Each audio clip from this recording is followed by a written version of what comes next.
Hey, what's up guys? Welcome back to the channel here. Michael, ChiCityYaker. Listen, the fishing on Lake Michigan has been extremely tough for at least the last 5 outings. I've attempted to make a video and it's just been unsuccessful. A lot of it has to do with the weather we've had lately, the high winds making it hard to get out in the water primarily. And then secondly, because of those winds as an offset, it's pushed fish out well beyond the range of where we can go on our kayaks, 100 plus feet of water. 100 is about as far as I'll go on a really good day. So it's been a little tough. I've caught fish here and there, but it just wasn't enough to really make any kind of a meaningful video, and I would never just make something just to throw it on there just for some views. I want to actually have some substance in the video. So that being said, we're here today with an educational video, hopefully. A lot of people ask me about, you know, what am I doing with dodgers and flies. I haven't made a video about my favorite dodgers and flies for targeting salmon and trout. I have a video up for my favorite spoons. If you haven't watched it yet, I'll put it in a link below, or maybe look above and you can grab it right there to check that out as well. But let's jump into it. Let me share with you my favorite dodger fly setups for salmon and trout on Lake Michigan. All right, let's take a look inside the box of goodies here. Look at all those delicious looking flies. I know. Now I have a variety of them here. It's just really to kind of cover my bases, and what I'll do is I'll kind of move them up to kind of separate some stuff here. Make sure we got it in frame. Yeah, looks like it is. All right, so let me share with you what I really like. I'm gonna start with the dodgers first, and it's pretty simple here. You know, out of the kayak, I always try to keep it very simple. The less you have to manage, the easier it is to kind of focus on the fishing and not get wrapped up into all the gear. All right, I'm gonna move this out of the way here. You can see I have a bunch of different dodgers here. This is a mess. I gotta clean it up from the last trip. Sorry about that. All right, we're gonna start with, hands down, the favorite. This red lure, was it Lure Jensen, I believe? Yep, Lure Jensen Dodger. This is a size 00. This is perfect for the kayak here. This is money essentially year round, and in the spring it does extremely well. You cannot go wrong with the red. I would highly suggest that you buy a couple of these, because sometimes they're just out of stock. That's just how much it's purchased. People buy this all the time.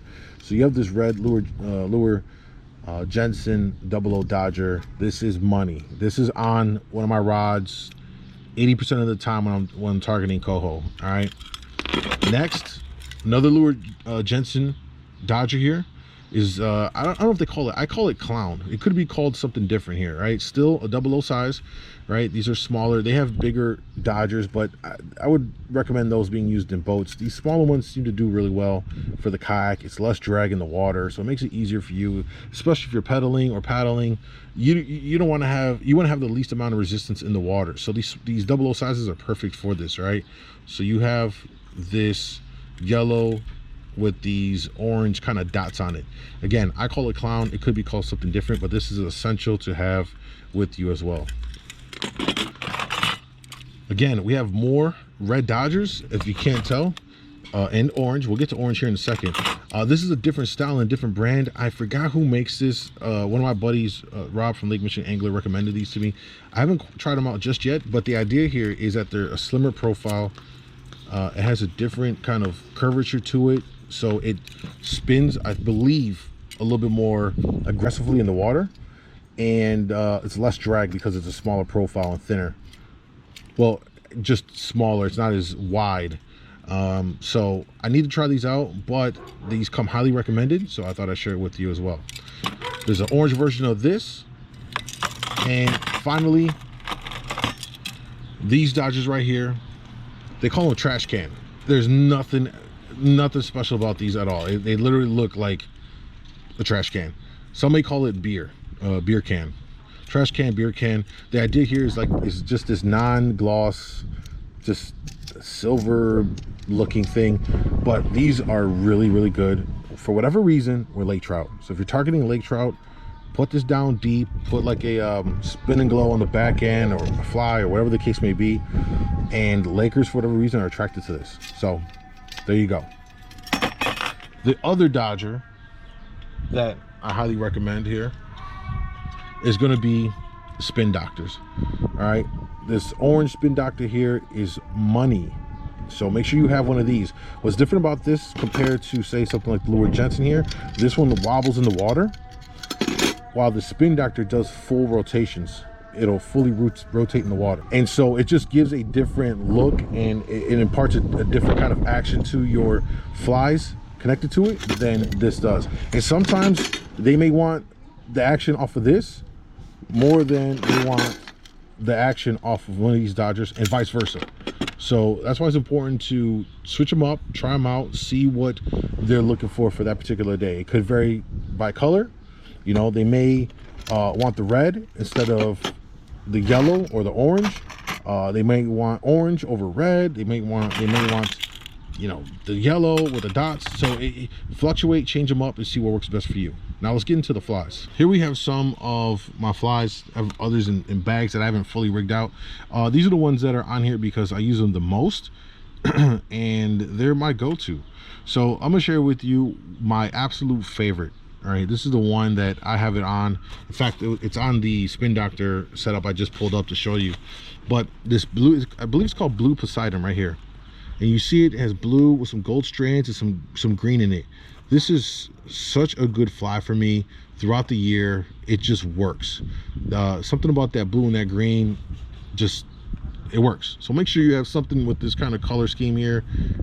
Get a couple of them and it'll do you good. Next is having a black fly. This does really well. In particular, I find it doing well right about now when we start making that transition into the summertime. Another must-have color, I would say, is going to be something with this purple in it. You see it right here. All right, this purple right here, it's a very natural looking color in the water. Obviously it's shiny and bright, and it does really good as well. And I also want to say that in the spring in particular, a standout fly color is going to be something with orange in here. You see this one right here? I don't know this color by heart. I picked this one up and I don't always look at the names here. But this has orange, green, this neon green. It's really bright and obnoxious, right? But for whatever reason, in the spring, it does really, really well. You see here on this side, I have just a full orange one. So a lot of times I'll take the orange with the orange Dodger and just orange it, the whole setup out. The other one I will mention too that I like, and I wish I knew the color, the name of this one, but this one has more gold in it. Has more gold, some lighter blues in it. This, I noticed that when the water is really, really clear, like when we have really good water clarity, like near perfect, these do really good for me. You know, these do really good for me. The blues kind of like all around, but particularly like when the water's just a little off, when it's clear, of course, but like when it's just a little off, it still does good. And I think maybe it's because of that deeper blue in it and the gold, where this one is just more like reflective. And so with the clear water, I think it just flashes harder. That's what I believe. I could, you know, obviously not know what the hell I'm talking about here, but that's kind of like what I believe. And then finally, let me show you here. Ouch, I just stuck my finger, that sucked. Finally, make sure you get a couple of the big boys. Okay, those are all peanut flies. Those are smaller. Those are designed for coho. If you want to limit on coho, which in my opinion are the best tasting of the salmon, you can catch those all day. Those are the peanut flies, right? But for the bigger kings, Lakers, Browns, and you know, coho will definitely hit this as well, especially the bigger ones. You want to go with the bigger size flies. Just got a lot of green, blues in it. It's meant to look very natural. Got some purple in there. You can see it's just a longer skirt, maybe about 4 inches or so of a skirt with the and what I do, and let me talk about that too, because I almost kind of slipped my mind. But what I do is I add my own beads to it, and you'll see that I add my own patterns to the beads, right? So for instance here, there's 2 reasons why you put beads in your flies and why you should have them. So even if you bought one a fly that's pre-packaged, I would generally cut the hook off and just redo it the way I want it. And so here I have the green beads came with this, all right, and I added the pink in there. It gives a nice little contrast, right? It gives a nice little contrast in there. And these fish just are attracted to these sometimes just outlandish colors. So I'll do that. And the other purpose for the beads is that it keeps the skirt from going all the way over the hook. And another tip here is when you put your beads in here, you want only as many beads as it takes, so that the end of the skirt is at the end of the hook. You see that right there? So that you want the fish coming for the back end thinking it's the tail end, maybe the middle, and it'll catch the hook. If you have the hook too far into the middle, if it comes to snip the back of it, it'll never get hooked. So remember that. Put enough beads in there, only as much as you need to get the skirt to line up with the end of it. The other way to do this too is just put it in there, set it all up, and then just trim your skirt at the bottom. So either way, that's what you want to do. And it's the same thing with these. If you notice on some of my flies here, you'll notice I have a little bead at the very front of them. Yellow here, pink over here. It's just meant to be another little piece to attract them. Like, they see the skirt pulsating and doing its thing, and this is just, for me, just another focal point.